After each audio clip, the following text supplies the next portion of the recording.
कुशा, आप इतना social media पे रहती हैं, हमने आपके बारे में सुना है कि आप पहले लोगों को सलाह देती थी कि सोशल मीडिया पे इतना मत रहा करो, और उसके बाद खुद आप इतना रहती हैं। कहते हैं कि जब आप घर पे नहीं होती तो सोशल मीडिया पे होती हैं। एक हमने आपका एक बात सुनी थी कि आप अंडमान कहीं गई थी शायद, और आपका मोबाइल बंद हो गया था, क्या हो गया था?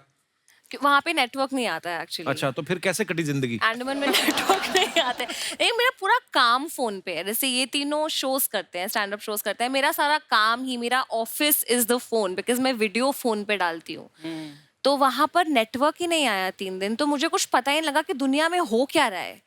मैं बहुत अपसेट हो गई, तो मैंने खाना नहीं ये नहीं होता कि मैंने खाना नहीं खाया था, मैंने उस दुख में और खाना खा लिया था। ऐसा नहीं होता मैंने खाना नहीं खाया था। और ऐसा भी नहीं पाजी, आप कुशा से कभी मिलोगे, मतलब हम मिले थे तो कुशा हमें बताती है कि तुम दोनों को इंस्टाग्राम पे और एंगेजमेंट बढ़ाने के लिए ऐसे रील बनानी चाहिए। दोनों को नहीं आती, हमें बनानी। रील नहीं बनानी आती? कुछ भी नहीं, आप क्या कर लेंगे उसमें, वो क्रिएटिव वो वाला पार्ट आता ही नहीं है कुछ भी। तो वो उन्होंने आइडिया भी दिए थे कि इसको अपने इस स्टैंड अप का इतना सा पार्ट काट के तुम डालो। तो इन्होंने मुझे कुछ सजेशन दिया, मैंने वो डाल दिया। इन्होंने तो वो भी नहीं करा। एक वीडियो मैंने डाली, वो वीडियो सही में ठीक ठाक चली वो रील, तो मैं कहा अब तो करेंगे ये। मैंने कुशा को थैंक यू बोला, मैं कहा तो अब देखो फॉलोअर्स कैसे बढ़ाता हूँ मैं। बस वो दिन था और आज का दिन है, दोबारा नहीं डली दूसरी। अभी रिसेंटली इन्होंने बालम थानेदार पे डांस किया। वो दुआ ने बनाई। अच्छा, लड़कियां तो ठीक है कर रही हैं, लड़के भी कर रहे हैं। मैंने किया। चलो फिर टॉपिक चेंज करते हैं। बसी साहब एक बात बताओ, आप जब भी मुंबई आते हो, आप अभिषेक के घर पे रुकते हो? आपका प्यार ज्यादा है कि किराया वगैरह आप देना नहीं चाहते? मैं रुकता नहीं हूँ घर पे, मैं आता हूँ घर पे। अच्छा। तो मैं कहीं भी होटल होगा, कुछ भी होगा, तो उसके बाद मैं फोन करता हूँ कि कहाँ पे है, क्योंकि भाई ज्यादा बिजी रहते हैं। इसका आदमी का मुझे पता है, ये आपको बैग टांग के बैंड्रा में घूमता मिल जाएगा ऐसे ही। रैंडम प्लान बनाता है। रैंडम ये घूमता ही फिरता है ऐसे ही पैदल ही, हाँ यही तो है, चलो चल लेते हैं, कोई मतलब नहीं कहाँ पे। तो मुझे पता है आसपास ही होगा कहीं। अच्छा। दिल्ली में मैं अकेले रहता हूँ, यहाँ पे अकेले रहता, तो पता है जाना, इसके बाद जाके रुकना है। ये भी बड़ी मौज होती है जब आप अकेले रहते हैं ना यार दोस्त सारे, उसके बाद सबकी शादियां हो जाती है धीरे धीरे, फिर ये माहौल भी नहीं बनेगा। मैं तो बोल ही रहा हूँ शादी नहीं करनी चाहिए, सबसे मैं बोल रहा हूँ, सबसे बोल रहा हूँ मैं, मत करो बिल्कुल। तो मेरे घर वाले पीछे पड़े हुए हैं शादी के मेरे।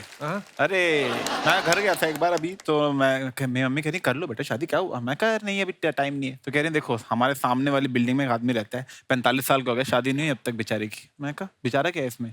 कह रही बेचारा अकेले ही कपड़े सुखाता रहता है, ठीक है, अकेले बैठ के कबूतर देखता रहता है, पूरी बिल्डिंग में उससे कोई बात भी नहीं करता है। मैं कहा तो करता क्या है? कह रही स्मगलर है। मैं कहा पहले वो बताओ, ठीक है। पहले इनके लिए कुवारा होना ज्यादा बड़ी कि ये हिटलर की बोलेंगे मुझे ठीक नहीं थी, बाकी भूल जाएंगे उसने क्या किया, ठीक है। ये इनको वो है। अच्छा, कोई बाहर का किस्सा सुनाओ मजेदार, क्योंकि आप लोग, मैंने देखा अभी बस्सी भी बाहर थे, आप भी कितना घूमते रहते हो। मेरी बेइज्जती इतनी इंडिया में हो चुकी है कि मैं बाहर किसी को चांस ही नहीं देता। एक तो अपनी और बच्चों की बनती नहीं है, ठीक है।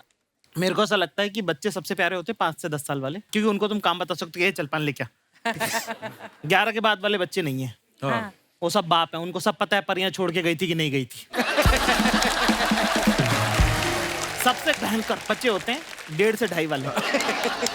समझ गया ना कितनी बात कर रहा हूँ?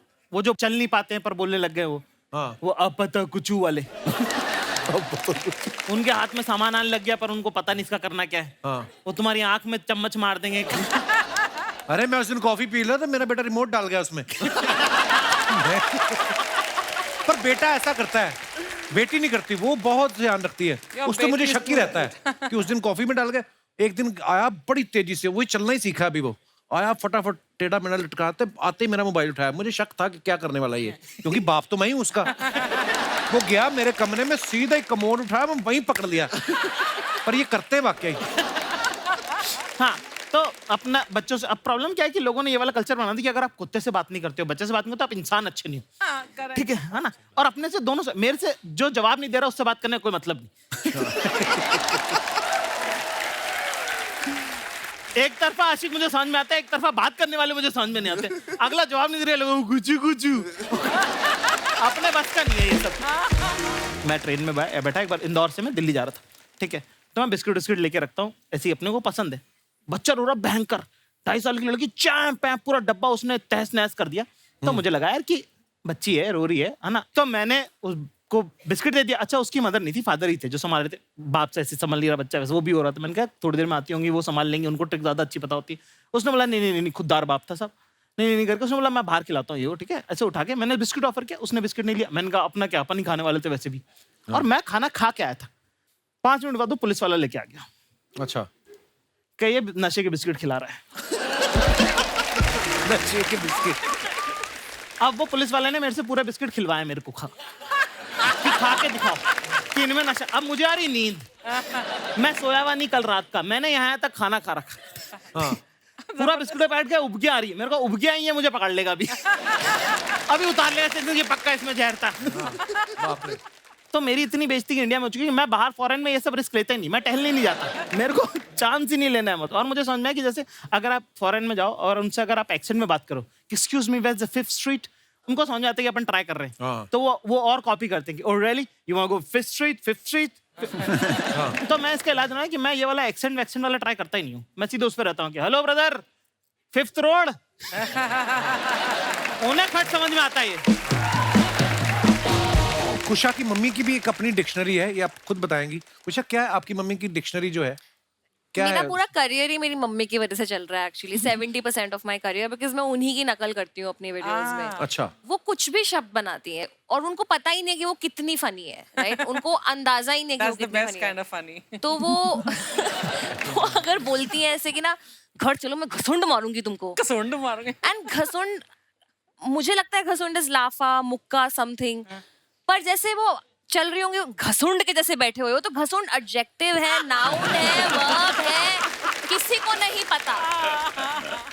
कसुंड। और फैमिलीज में होता ही है ना कि पहली बात ही वो आपकी बॉडी पे कमेंट करते हैं। तो एक हाँ। आंटी बस ऐसे आएंगी और बोलेंगी कुशा बड़े फ्लफी हो गए हो यार, फ्लफी हो गए हो। फ्लफी कौन? अरे कुत्ता थोड़ी ना हो, फ्लफी कौन बोलता है? और हमारे तुम पता है शादियों में, अगर आपने पंजाबी शादियां अटेंड की हो बचपन में कभी, आप पंजाब में मैंने, तो सिठनियां होती थी एक, तो बारात आती है और लड़की वाले बोलते हैं कि जीजे का ढिड ना बड़ा कि मजाक करते हैं कि ऐसा है।